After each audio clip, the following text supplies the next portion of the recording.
Ladies and gentlemen, please welcome the EU Commissioner for Competition. Please welcome Margrethe Vestager. Oh, thank you.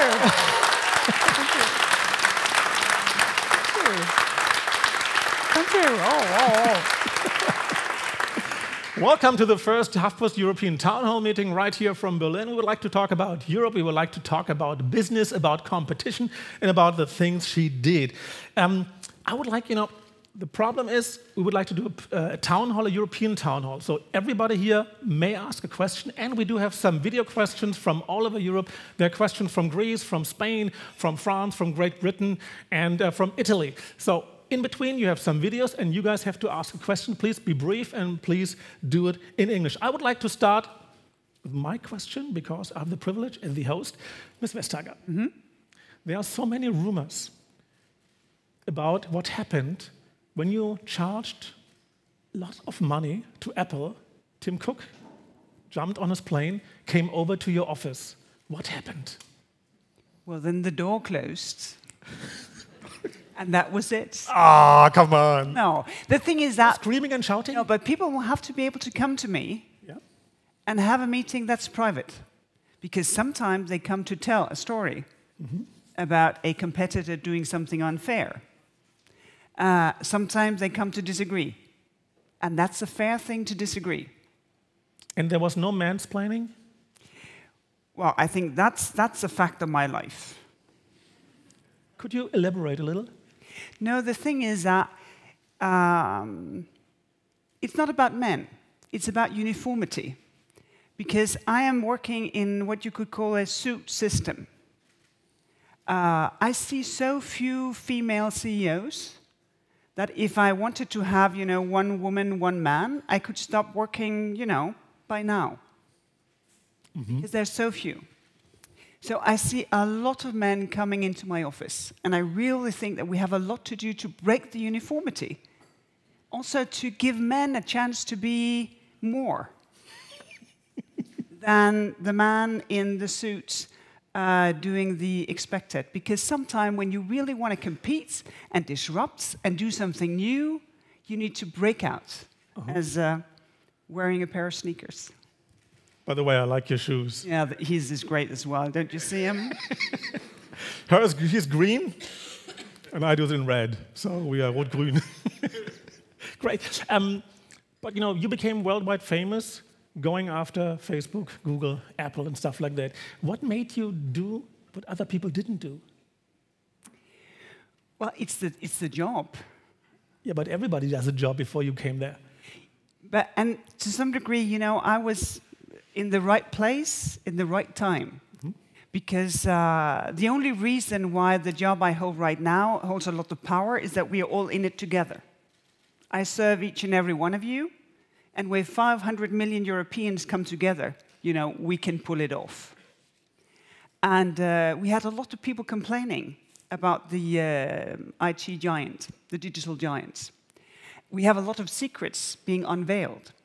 And all of a sudden, it was clear that they got a tax benefit that was for them only, and not for all the many other businesses who just pay their taxes. That we saw giants who were welcome to be successful, because Europe is a place where you can be successful. No ban of success. You're more than welcome. But you cannot misuse your success to deny others the chance of making it. And this was the time where it became obvious that we had to do something about it. You're a very polite person, because you were not it didn't start when you started your job. It started way back earlier. It did. Yeah, so did it need a Danish girl, to kick somebody's ass? Well, I'm not a lawyer. So I have never had the temptation to be a better lawyer than the people on my staff. I know what is my task. It is to give direction, to make priorities, and of course to make sure that people see that what we do serves their purpose. We want to live in a fair market, because if the marketplace is fair, I think our society becomes better as well. And as long as I keep it simple, and I don't try to be a lawyer, then things becomes much more easy. Okay. Ladies and gentlemen, this is a town hall meeting. I would like to open up the round for questions. I would like to start with a question from France. Comme vous le savez sûrement, depuis le 1er janvier, la France a décidé de taxer les GAFA comme Google et Amazon pour sanctionner les pratiques dites d'évasion fiscale. Pourquoi est-ce que l'Europe n'est pas capable aujourd'hui d'arrêter des règles communes pour obliger ces multinationales à payer des impôts dans les pays où elles réalisent d'importants profits? Commissioner? Well, I have asked myself the same thing. So give us an answer. Because it is not to be understood why we in Europe cannot agree on tax fairness. Because on average, a digital company would pay 9% in tax, where every other company would pay 23% effective taxation on average. So for me, it is a very straightforward proposition to say, well, if we want fair competition, they have to contribute with at the same level. But the member states, they cannot agree. And I think it would be so important if we want a global solution to have a European push. To say, well, this is what Europe is about. It's about fairness also when it comes to taxation.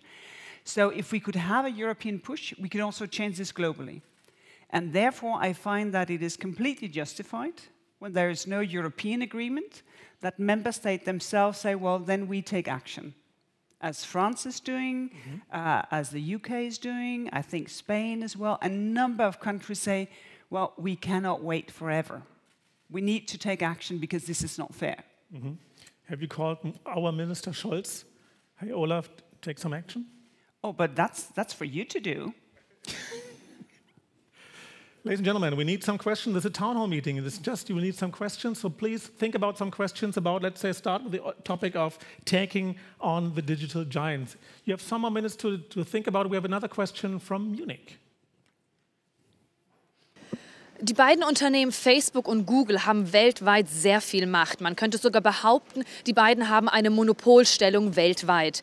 Sind Sie deswegen der Meinung, dass die beiden Unternehmen gespalten werden sollten? Well, it depends what you want to achieve. Because I don't have a problem with Google being big as such.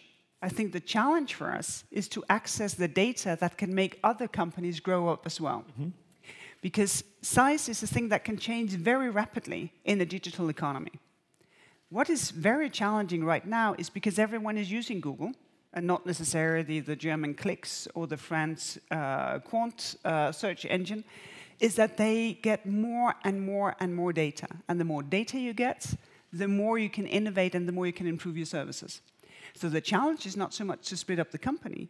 The challenge is to find ways so that we give access to all the startups to have the sufficient amount of data to challenge them, but also to do artificial intelligence. And that is what we're pushing for right now. And how are the chances that we experience that? Well, the thing is that, you know, we have a European way of doing things, where we don't sort of give up on our privacy or our own ownership of data. So now a lot of people are trying to square the circle to say, well, I respect your ownership of your data, I respect your privacy, but please allow us to pool your data in an anonymous way so that we can all use this for our innovative potential. Next question. I'm Ulrich Simon. I'm doing online marketing for a company named From A to B.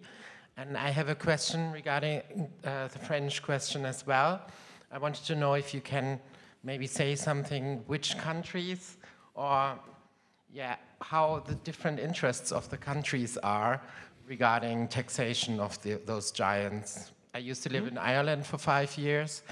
The Irish economy is largely based on the European headquarters of Google, Facebook, everything. Yeah, maybe you can say something about this, how the different member states of the EU are seeing these problems. Right. Well, as you say, there are differences. And the reasons why we do not yet have a European digital taxation model is because that there is no agreement. And you're right to say that the Irish are against that, but so is my own home country, Denmark, for reasons that I myself cannot explain.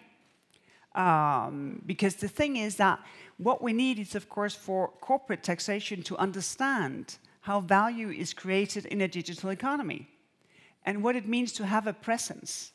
Because some of the companies that we are discussing, they never basically set foot on land. They can sit back in their headquarters and they can make a beautiful business. So these two core concepts, this is what we are challenging to update them to understand taxation in modern times. I hope that the push by individual member states now pushing for it, by it being a priority for the presidency, will make the member states move. Because if we want a global solution, which of course would be the best thing, that the OECD sets the direction, this is what we all want to do, then we need the European push, a unified European push. That would be the absolute top priority. Mm-hmm. Thank you very much, Commissioner. Ladies and gentlemen, more questions in terms of digital giants. We have different topics, so in terms of how to take on the digital giants, start with that guy. Hi, my name is Johannes Kotte. I am the Managing Director of Visual Meta. We are one of the complainants in the Google shopping case. You might have heard about us. You are the guy. Pardon me? You are the guy. I am the guy, and we are the guys, I would say. No, in times of, say, diminishing trust into politics, it is also, trust is also determined by the ability to protect the people that voted or elected you. And that is your job, as you said. And having said that, I first of all want to say thank you, because you kicked some butt, as you said, like nobody else did before. And I think most of us here in the room, no matter if they're from our business, from travel businesses, from jobs business, whatever, are grateful for that. And the question is, what's next? Because we've seen a compliance mechanism that to us seems absolutely ridiculous, that doesn't change a thing. It only improves things for Google. Mm-hmm. And we would like to know what's next. Mm-hmm. Well, of course, we have the third Google case pending. And we have more complaints about Google behavior when it's in local search, when it's in maps. So what's the sort of specific efforts when it comes to Google behavior, they continue. But the thing is that when you are in fast-moving markets, you also want law enforcement to be fast. Because I think one of the rightful criticisms is that it has taken way too long. And for instance, I have taken sort of the Why is it always taking that long? Well, think about the Microsoft case. It took, but that's one thing that we can never compromise on the rule of law. You have the right to defend yourself, as anyone would like. So there's always an asymmetry. It's quick to break in a home. It takes some time for the police and the court system to... But that being said, we can still be faster.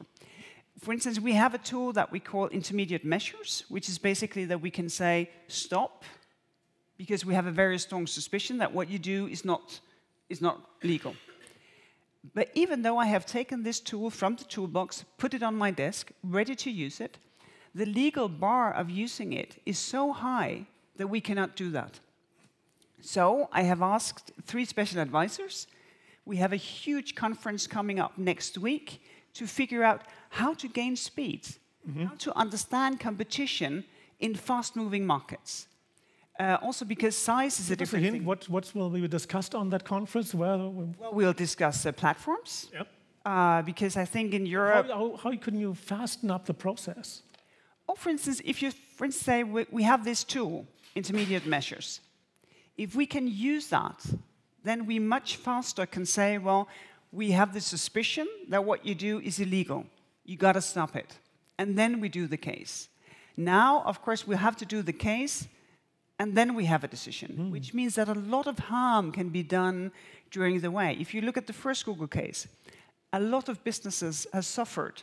And this means that a lot of customers have suffered from the innovation that could have come from those businesses. Some of them are now closed. So there is a consequence for us if a case takes a very long time. And the second thing is that we also have to understand size in a different way, because you have network effects. When you get data on board, then you get more data, then you get more data. So you get the trigger point maybe much sooner than what we see in sort of more old-school manufacturing businesses. So I think there is something to learn when it comes to competition law to make us much more efficient to serve consumers. All right. Next question, please. This gentleman on the stage.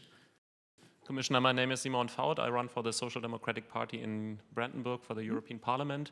And when Brandenburg is a rural state around Berlin, when I talk to people, there's a fair degree of enthusiasm about the election, especially among young people. But one question that comes up often is influence of large corporation in politics in Brussels and lobbyists. I think it's fair to say that you're an independent mind, but what is a good way to restore trust that Brussels is not guided by large corporations and lobbyists, but by politics and the people? Well, that is a very good question. And my colleagues and I, under the leadership of the President, asked ourselves exactly the same question in the beginning of this mandate 4 years ago. And the main cure is, of course, transparency. You can see what is happening. So if you want to meet with a colleague, you have to register, and the meeting has to be public, so that you can go through the calendars and see, well, now this commissioner has tabled this proposal.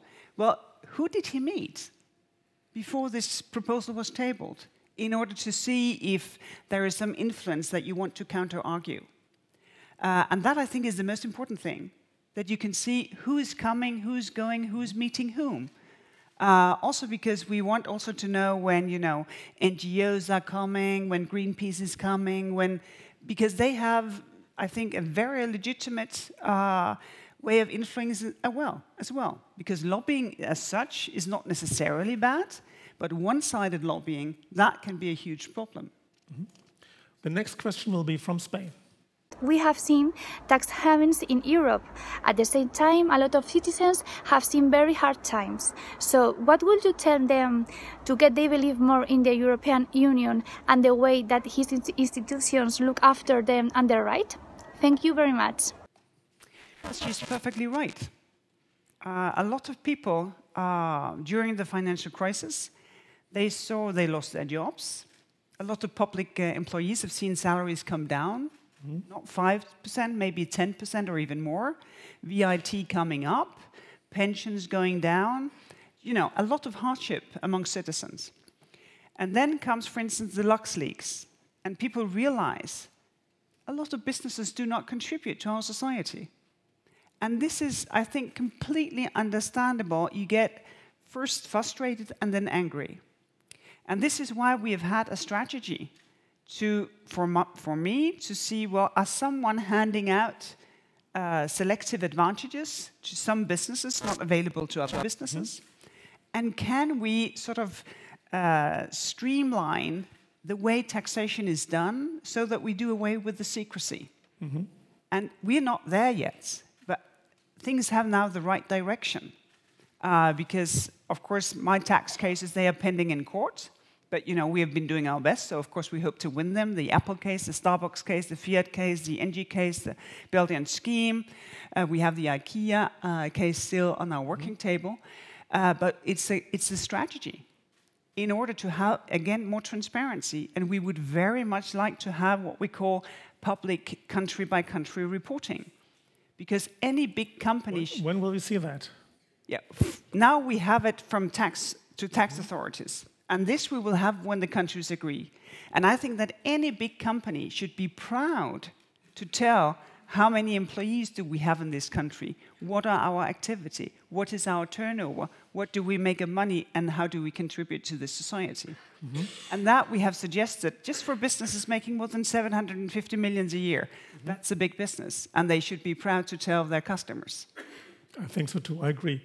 The gentleman mit dem gestreiften Hemd. Hello, I'm Richard, I'm a physicist, and I have more of a theoretical question. Sometimes there are speculations out that the internet may split up one day in regional sections, maybe European one, Latin American one. Would such a configuration be beneficial from a competition point of view? That I don't know. That I don't know, because I think even if you had regional internets, you would still try to get as much power as possible. And anyway, what will be the nature of the internet when you have quantum computing? When you have sort of large-scale blockchain technology? When you have technologies that I don't even know of yet? So I think we will see a lot of changes, and this is exactly why we're trying to pushing our understanding of what it is like to create value when the world goes digital. It's very rare that we experience a politician saying, I don't know. Oh, but then you must ask very simple questions. Nächste Frage bitte, next question. I'm Anna Huttenlauch. I'm a competition lawyer in Berlin at a firm called Blomstein. And I just wanted to know whether the record fine that you imposed against Google in the last year, whether that will be broken in the year that just started. Oh, that is very difficult to say. The fines that we hand out, we put a number of different sort of criteria into our fine-making machine, and then we turn the handle. The most important thing we put in is the global turnover of the affected market. I wouldn't say from the top of my mind that we have any that kind of cases open right now. And anyway, the important thing is not necessarily the fine in itself. It is if the cease and desist decision, stop what you're doing and get back on legal territory, if that is actually being the case. Because the fine will only punish past behavior. What we need is, of course, a legal behavior for the future. Just on the fines, fines have to be paid before you go to court if you want to challenge us. If we win the case, and of course we do our best to be able to do that, then the fines are being distributed back to member states with the same key as we pay our contribution. So they don't go into the European budget, they come back basically as a matter of principle to member states and therefore to citizens. Next question in the back. My name is Britta Niemeyer. I'm an integrity and compliance advisor. And I have the question, do you believe that an increasing likelihood of getting caught, increasing fines, tremendous fines and penalties, encourage companies to invest more on integrity and to focus a little bit more on integrity? So the question is, do you have a belief in the efficiency of pain? Not on a personal level.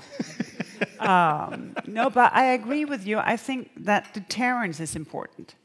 Because if there's a risk of getting caught, and if there's a risk that there is a decision why you yourself are the CEO, so if you started the misconduct, the illegal behavior, and you yourself have to be in the boardroom and say, we have to pay this fine, that is much deeper felt than if it's CEO number 2, 3, 4, who can say, it was the other guy.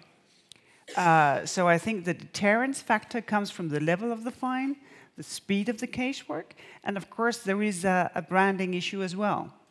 Because if I had a company, I would think that it was unfortunate if someone said my company name and illegal in every second sentence. Are the fines high enough? I mean, if you compare, what you're charging Apple or what Google is charged compared to what VW has to pay in the US, I mean, it's a good deal for Google or Apple. Well, I think it always depends. The max fine, the cap of fine, is 10% of global turnover in the affected market. And that in itself, because it's in the affected market, usually a fine would be 4 to 6% of global turnover. So it is felt in the year. The risk, of course, is if a company does not comply with the decision, then comes daily penalties. And that may be even more sort of felt, because... Maybe the law should be changed, because VW has paid, I think, 30 billion something, and Apple might pay 12 billion. But these are two different matters, because they pay a fine and Apple have to pay unpaid taxes. Yeah, but I mean, just the pain, we're talking about pain. Yeah, but the thing is that we don't have a global competition law enforcement system. So you like one? The US are doing things in Do you like a global one?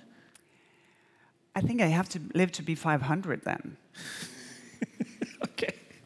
What we do instead is that we work very closely, law enforcing authorities all over the globe. We have a network of 130 jurisdictions coming together to make sure that we can, at least to some degree, make sure that we can follow globalization of markets. The next question will be from Greece. Τα στοιχεία της Eurostat δείχνουν ότι η ενεργεία μειώνεται στην Ελλάδα. Παρ' όλα αυτά, κατά την περίοδο της οικονομικής κρίσης, δηλαδή από το 2012 έως και το 2018, πολλές θέσεις εργασίας με καλούς μισθούς φαίνονται να έχουν μειωθεί. Το αποτέλεσμα είναι να έχουν αυξηθεί οι θέσεις εργασίας με χαμηλότερο μισθό. μήπως το μοντέλο της Ευρωπαϊκής Ένωσης είναι λάθος?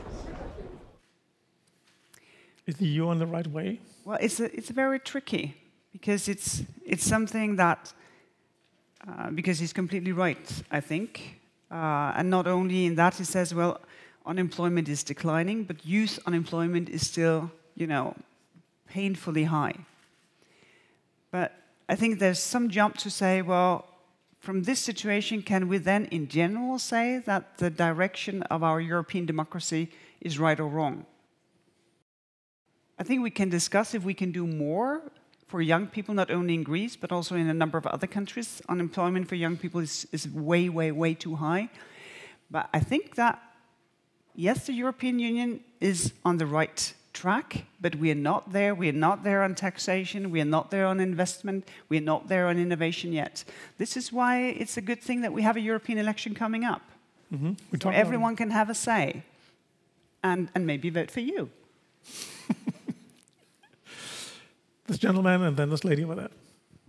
Okay, yeah, my name is Christian. I'm a reporter with Dow Jones, and I wanted to know a very simple question. Do you think Europe needs two big train makers? Well, if you look at some of the recent tenders, you see that Europe has more than two train makers. If you're alluding to the merger that is going on right now, Siemens and Alstom want to merge the train divisions that they're doing. That's an open case, and that I cannot comment. What a pity. My name is Cherno Jobatey. I'm a teacher here in Berlin, and I wonder what I can do as a teacher to get my students interested in politics, European or national level. Many of them are not interested, sadly. What can I do? Well, when I started out, I wasn't interested in politics.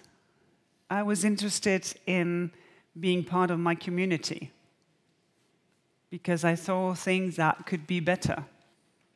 And realizing that I couldn't do that on my own, but if I engaged, maybe I could give it a push so that things could actually change. And only from that experience came an interest in national politics and European politics. And I think this, at least for me, the starting point was not the abstraction, but that I could do something hands-on. I can see that if I make an effort with other people, we can make change happen.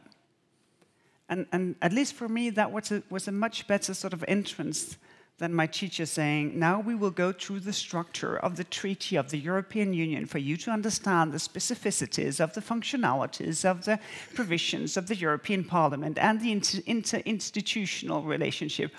Wow. Then I would just have, become an engineer instead, which is such a good thing. Da drüben, da hinten, bitte schön. My name is Raphael Landor, and I'm working in the German Bundestag for the Liberal Party. And in the beginning, we had the question if Google and Facebook should be split up. And you said, well, an idea would be to force them to provide a sufficient amount of their data to the public. And my question is, how can we reach this sufficient thing? Because I think that's a critical point. On the one hand, it cannot stay as it is. That's a problem. The monopolies, on the other hand, you would take the incentive to found startups because you don't have the security that you can use your data, that you can use your algorithms as a USP. So how can we reach this kind of sufficiency? Well, two things here. One thing is that we need to discuss how we can use our old understanding of essential facilities. It's like our roads, our electricity grid, our sewers. We see them as essential facilities. When we have competition about someone delivering electricity to us, we don't say, well, you go build a new grid first. We say, you can use the original grid, and then you can compete to say, well, I will deliver only renewable energy compared to my competitor who delivers energy produced with coal. So here we have the essential facilities. So we have a discussion, which is not concluded yet, is sort of the search machine of Google, is that approaching sort of that level, that this is the way to navigate? But that discussion has not concluded yet. The other thing is that by May, we got sort of civil digital rights. I own my data, you own your data. The tricky thing is, how do I exercise this ownership? Right now, I spend a lot of time reading terms and conditions. Any of you doing that? Oh, you have a life, I'm happy to hear that. Well, I do. I switch search machines, I try to stay curious, to do something else than the obvious. But my frustration is that now I know I own my data, and I create data whenever I do something online. But I have no way of exercising this ownership. By saying, okay, fine, I create data when I Google something, I would like that data also to be available for someone else. And this is what we're discussing right now, how to make that happen so that you can exercise your ownership of your data. Because it's great to have a right, but it's even better when you can use it. Yep. The next question will be from Munich. Erst jetzt haben wir gesehen, dass Politiker, Schauspieler und Prominente in Deutschland nicht vor einem Hackerangriff im Internet geschützt sind. Wie möchte also die Europäische Union sicherstellen, dass die privaten Daten der Bürger im Internet besser geschützt werden? I think I was as frustrated as anyone else with the hacking recently here in Germany. It's my colleague Vera Jourova. She's chef de file. She's the one who's taking good care. And she's working with all the national data protection agencies in order for them to be able to do exactly that, to make sure that we're protected. And for the data protection agencies to work with the governments to ensure that. But I don't think that we're there yet. Because one thing is to set up the rights. As said, it's a different thing to make them useful. So I think that we still have some time to go before we can say that everything is now so safe that hacking will not take place. And if it is true, what is said in this German case, that it's a young guy, one young guy who has enabled this enormous hacking, it is thought-provoking to consider, can we really prevent that from ever happening again? Have you been hacked? No, I have not. I must have a very boring life.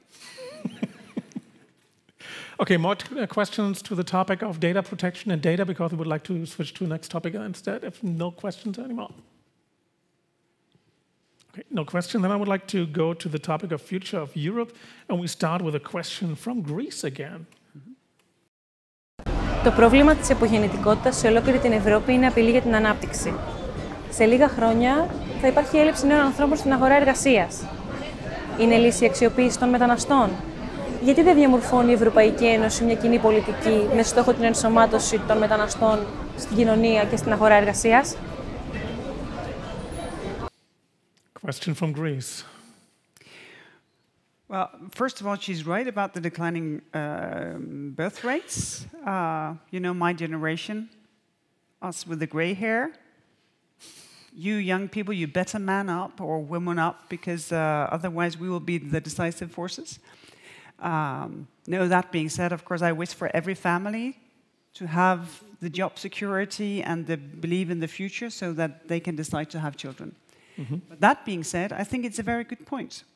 Not only do we need to integrate people who are here already, but we also need to open for legal migration. Because I think it's obvious that you should not be able to illegally immigrate to Europe. It's a mess. Because then people come in and they have no rights, and there's a huge risk that they will be taken advantage of in the grey or black labor market. But to open access for legal immigration, I think it's very important to do that. And then, of course, to do what I think is a human responsibility, which is to protect refugees. Because every one of us would want to or wish for protection if we were in a situation like some of the Syrian refugees that we have here, to enable them to work with their traumas, to enter the labor market, to make best use of their skills and capacities as well. But isn't the pendulum kind of swinging back in the other direction of less rights and less people getting in, like lifting up the walls? But I think we need to have, stay sufficiently nuanced here. Because there's one thing which is to say, well, you cannot illegally immigrate to Europe. It's a mess. We still want to protect refugees. it is part of our interhuman responsibility. And of course, we can do both things at the same time. And then, of course, we should allow for businesses who want to hire clever people here or there or everywhere to integrate in their businesses people that they need. So we have a legal immigration path as well. Next question from Great Britain this time. My question for the Commissioner is, do you believe that Europe is losing its status as a safe haven for those fleeing conflict-torn countries? Well, this is very much in line with what we just was speaking about. And as I experience Europeans, they still have not only a heart, but also willingness to take action for people who need a safe haven. But I think that they also expect us working in the European democracy and in the national democracies to work with the people who flee very unfortunate economic conditions and try to immigrate illegally, to work with that.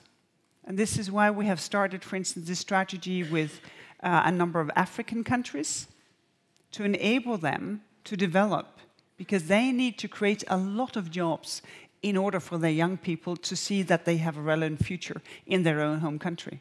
Ladies and gentlemen, we need more questions. We have the EU Commissioner Vestager here. We have bright young people here with bright minds, so I need some bright, great questions. Then there's somebody with a question. Matthias Banners from the German Association of the Service Sector. Maybe the time of the Social Democrats and the Christian Democrats sharing the power in Europe is running out. So what might be a new liberal story for the future of Europe? Well, this may not sound positive, but I think there's something, there's a sort of a Danification of European politics. Danification? Yes. What does that mean? Well, I come from a country where we have very wise voters. They are not easily impressed. So they haven't for decades given any party a majority. They say, oh, you have an idea, but you have an idea too, and so has she. So they compose a parliament of 8 or 9 different parties who has to work together in very often minority coalition governments, who will then have to work with the rest of the parliament to get a majority to pass legislation. And we are trained in doing this because we've been doing this for decades. So give us a hint. How can we be better than that? Because we in Germany, we face that too. Yeah, well, you know, you have to exercise this muscle. Otherwise, you will not be good at it. You know, it takes 10,000 hours to really master something. We tell Merkel, yeah, we do. But this is happening now all over Europe. That voters are saying, no, I will not give this party a full majority. I will say, you have an idea, and you have an idea, and you have an idea. Now, go figure out. Discuss with one another, agree. And I think that will also be the case in the European part of our democracy. That voters will compose a European Parliament where there is no obvious majority, where there is no obvious grand coalition. Because we see a lot of changes, both in the political families, but also just in the composition of the European Parliament. It is shrinking, it becomes smaller, because the Brits are leaving. But also in the families, you see a lot of changes, because voters say, we want to do something new. And that may be a very, since we have tried it for so long and Denmark is somewhat successful, it can be a good thing. Learn from Denmark, that's it. Fits the next question from Munich. Überall gewinnen Europakritiker immer mehr an Zulauf. Egal ob in Italien, Großbritannien, Polen oder auch in Ungarn. Haben Sie Angst, dass die EU irgendwann zerbricht? Well, when in a quiet moment on a rainy day, I get this fear, I look at some of our statistics, because they show that, yes, some are more critical, but I think now in every member state, more and more people say that it's a good thing that we have a European democracy. I think in the light of Brexit and the American administration, a lot of people have been looking at the European democracy and say, maybe it's not so bad after all. But the question is, of course, what do we want to make of it? Because I think it's a problem if we allow politicians who call themselves populists to monopolize issues that are of crucial importance. like inequality. I think for everyone, no matter where you are in the political spectrum, this is a relevant discussion. How will you allow that increasing productivity, that more value is created to be beneficial for all the people who contribute to creating more value, to creating our prosperity? And this is the debate we need to have among European politicians and national politicians, because in a number of member states you see inequality increasing. And that is not necessarily a good thing. Maybe on the contrary, it's a bad thing. Die nächste Frage, bitte. Commissioner, hello. My name is Nelly Stratiev. I am the editor of the European Competition and Regulatory Law Review. Can I take you back to the topic of competition? I've heard this complaint, and this might be a bit of a provocative question. I've heard this complaint that we are using EU competition law as just a protectionist measure because we don't have strong European companies that can compete well enough with the US champions. So we are just taking the shortcut of punishing them when they come to our market. What do you think about this? Well, first of all, I take it very seriously. Because, as you say, it's an accusation that come back. And I've heard it quite a number of times. And I take it very seriously because equal treatment is in the fundamentals of Europe. Equal treatment. Big, small, private, publicly owned, the flag you're flying, it shouldn't matter. So I take it very seriously. When I go through our decisions, I don't see any bias. And even if anyone was ever tempted, we have independent courts to keep us honest. Because the courts will hear nothing of political bias or national bias. They want the facts of the case. And the thing is that the European market is extremely attractive, which is why some of our cases with US companies, they are triggered by US-based competitors, because the European market is an attractive place to be, and you want to be able to present your services to potential customers. Next question is from Italy. Italy managed to avoid the excessive debt procedure over the budget law for this year. Do you think the problem is solved, or is just postponed for the next budget law next year, as in Italy you have the first populist and anti-European government among the founder members of the European Union? Well, we have been discussing this question about the Italian budget a lot, because, you know, it's our obligation to make people keep their promises. And every member state who have signed up to our rules, it's a promise that has to be kept. And in this situation, as well in other situations, we sort of do two things at the same time. On the one hand side, we say, well, this is not according to the rule book. So if you continue, this will be the consequences. And at the same time, we keep sort of the track of having a dialogue open, so that we can figure out how to solve it. If you're willing to solve it, then let's figure out how to do that to avoid these obvious consequences that is coming, because we have a rule book. And that, with the dialogue with the Italian government, we managed to solve it. So that we could say, well, fine, we will not open the excessive debt procedure. And it is solved for now. Every new budget is a new budget. So we don't know for the next year for Italy, but basically we don't know for any country what will be the next year budget. Because in every country, a new government may say, oh, we want to turn this slightly the other way because voters have sent a message. And therefore, of course, we will do this every year, and we will keep saying, you made a promise when you signed up to be a member of the European Union. It's our obligation to keep you to this promise. And we will, of course, keep open the dialogue, because we need not only to be legalistic, we also to maintain the dialogue. There will be European election this year, very important European elections, maybe different elections we've never had before, an outcome. And the next question from France goes direct to that point. Le président français Emmanuel Macron veut faire des prochaines élections européennes une bataille opposant les progressistes pro-européens aux nationalistes souverainistes. Est-ce que vous partagez ce point de vue ou bien est-ce une vision caricaturale des prochaines élections européennes? Well, for me, the first important point is for people to vote. Because in the European election, I think only 43, 45% of voters are coming out. And of course, I appreciate that people have a life. You know, kids have to be driven to football and you want to have dinner on the table. So very often, you know, those who have the strongest beliefs, they are also those who are there to vote. It's very important that everyone say, well, I'm a citizen. I have the right to vote. I will also, if I think that things are in general fine, go say things are general fine.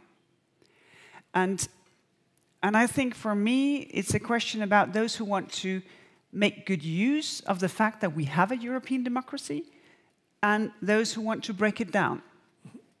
In my own home country, you have candidates for the European Parliament who say, vote for me so I can stop it from working. We have that too. I think that is the difference. Mm-hmm. Because you can have a different point of view as to what should be the balance between member states, national democracy, and our European democracy. What should we do? Like right now, we have a greater emphasis on security and climate change and investment that we had 5-10 years ago. So of course it changes. But the important thing is whether you want to make also the European part of our democracy work, or if you want to stop it. The topic of the European election this year, so I need some questions from you guys. You are bright, you are intelligent, you are educated, so we need somebody asking questions in case you don't think about it before there's some suspicion in Italy about your future. In last December, you met Matteo Renzi, our former Prime Minister, in Brussels. If you can tell us about the meeting, and would you run as a candidate for an alliance, an anti-populist alliance with him, with Renzi and maybe Macron and other allies at the next European elections? Thank you. Well, I have disagreed with Renzi on a number of occasions because he used to be the Italian prime minister and there were Italian cases and it went back and forth. But we agree on fundamentals, that the European democracy should work for Europeans and it should be, you know, actively working to do that. And it should be based on independent courts. You know, we have this discussion about rule of law with Poland, with Hungary, to some degree with Romania. So in those sort of very fundamentals, we're on the same page. And no matter what will happen after this Commission mandate, I will be arguing for first vote, and second, vote for someone who actually wants to make a difference, a constructive, positive difference as a member of the European Parliament, and who does just want to stop it from working. Mm-hmm. But you didn't answer the question, the part of the questions, are you going to... Oh, he's a smart guy. Please answer. And what was that? Ah, come on. Okay, are you going to run as on an anti-populist ticket? I'm not running for the European Parliament. There are excellent candidates in my party who's running in my home country, so I will not run for the European Parliament. But I will, I think, as any of my colleagues, do my best in the campaign to strengthen the voices that I find to be, you know, constructive and having something to offer. But there are some rumors, you know, that they are floating around just in case Manfred Weber cannot get a grand coalition, you know, there might be something else. And there's this guy, I forgot this French guy, Macron, he said, well, I would like to have this Danish woman in front of the European Commission. Is that just a rumor? You know what it is with rumors. That doesn't sound like yes or no. No, but that's because it's a rumor. It's a good story, it is something to discuss over coffee. Did you discuss it with Macron over coffee or tea or cookies? No, I did not. What did you discuss with Macron? Oh, you know what I said about private meetings and the closed door? Oh, come on, give me something. Well, the next question comes from UK. My question is, how are you tackling the rising rates of Islamophobia across Europe? Well, that is difficult. Because you have that problem in Germany, you have it in Denmark. Yeah, but I see how I myself shy away from the hatred, because I find it's very difficult to cope with. One of the reasons that I'm in Twitter and tweeting myself and not active on Facebook is that I find that even hatred is not so violent when it's only 140 characters. Because I find it truly difficult to deal with. Also because I don't have it in me myself. I don't, of course, as anyone else, I find it completely unacceptable that people want to engage in terrorism or destroying our societies. But I don't connect that with a full group of people, because I don't find that to be fair. And I think the best thing that we can have to have truly diverse societies where everyone finds that they have a home is that we get to know each other better. That businesses are neutral in their hiring procedures. We have a lot of people find that it's difficult to find a job if you have a maybe not so common name, so that you get a colleague who has a different background. And that we do that because it comes with different genders, different religions, different backgrounds. The better we know each other, the more we work together, the more successful we are. But the right wing is on the rise. You know, things are changing. When I was a kid, we didn't have something like that, Islamophobia, stuff like that. And there's somebody in Spain who really wants to know how you're going to tackle that. In my country, we have seen that we are different from the rest of Europe. The far right has emerged too. So we would like to know what kind of work do you think the European Union is doing to fight against the far right? Well, I think the most obvious thing is to make sure that people see that the rest of us can get the job done.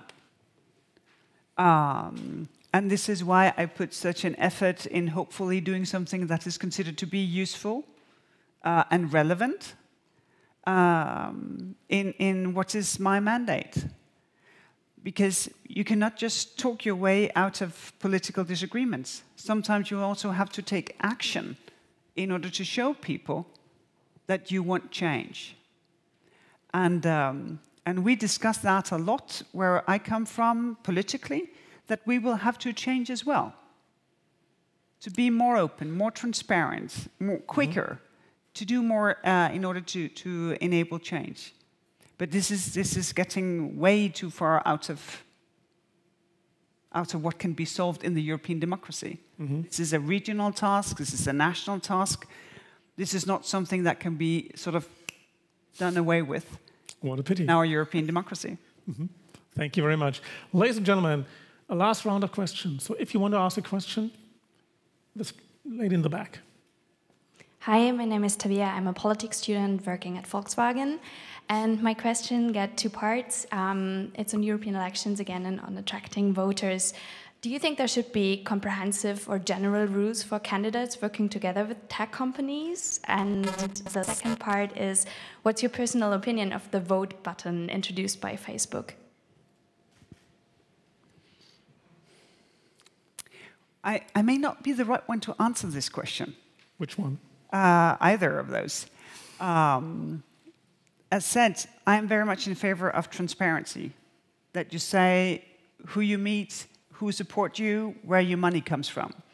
Because a campaign is expensive, you need support from here or there, and people ought to know who's supporting you. Second is, I think that as a voter, I'm trying also to educate myself to get my insights from other sources than where I can be directly manipulated. And it's very old school. I like to read edited papers, where I trust the editor and the journalist to say, well, this is a balanced view. This is how we on this day actually think things are. And no bots or no manipulation take place there. I like to meet people in person, because then I can much better detect if it's right or wrong, if they're pulling my leg, or if it's for real. And of course, social media and Facebook and all of that will play a huge role. But I do hope for each and every one that they will do something else. Read a paper, be present at real meetings, because then you can much better detect what is actually going on, who is for real and who's fake. Thank you very much, ladies and gentlemen. It was the first EU HuffPost Town Hall meeting here in Berlin with EU Commissioner Vestager. She loves reading. That's why she came to HuffPost. She loves to meet people. That's why she came here. And thank you for answering our questions. It was my pleasure to be here. Thank you very much. Thank you. Thank you very much.